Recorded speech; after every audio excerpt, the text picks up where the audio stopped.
nicaye iwacu nitwaga umukobwa rero ubukobwa bwanjye banyita Kabwera hari abanyita Makango cyangwa Siputa ku mpamvu z'uburaya mbaye Kabwera.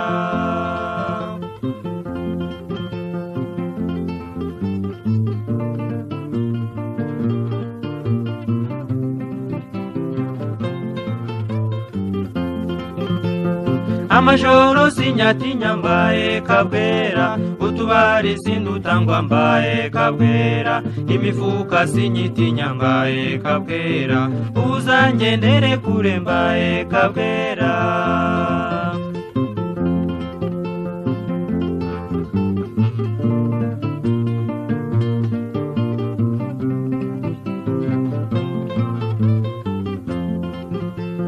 Hari mabayatanga mbaye Kabwera hari abandebesha indege mbaye Kabwera hari n'abambwesha gusa mbaye Kabwera hari n'abamanishi mbaye Kabwera.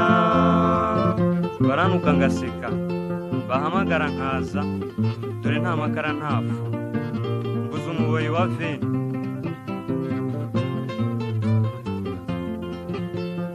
Baranuka ngaseka mbaye Kabwera bahamagara nkaza mbaye Kabwera dore nta makara ntafu mbaye Kabwera mbuze umuboyi wa veni mbaye Kabwera.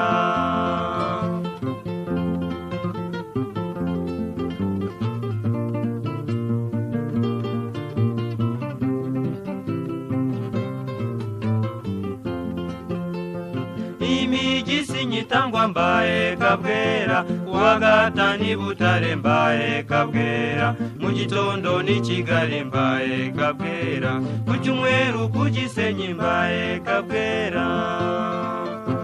Shaje vuba ari impamvu imidiho ya buri munsi imibiri ya buri bwoko no kurara nkanuye.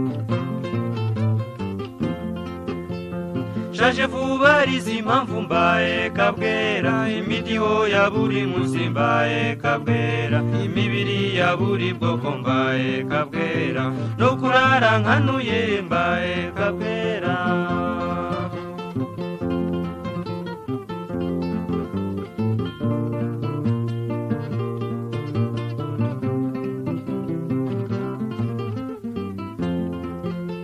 Ishuka yanjye n'igitenge mbaye Kabwera mu nzu yakumba kamwe mbaye Kabwera uyu mwuga si ubuzima mbaye Kabwera mungira inama ntahe simbe Kabwera. Ishuka ye n'igitenge mu nzu yakumba kamwe uyu mwuga si ubuzima nimungira inama ntahe simbe Kabwera.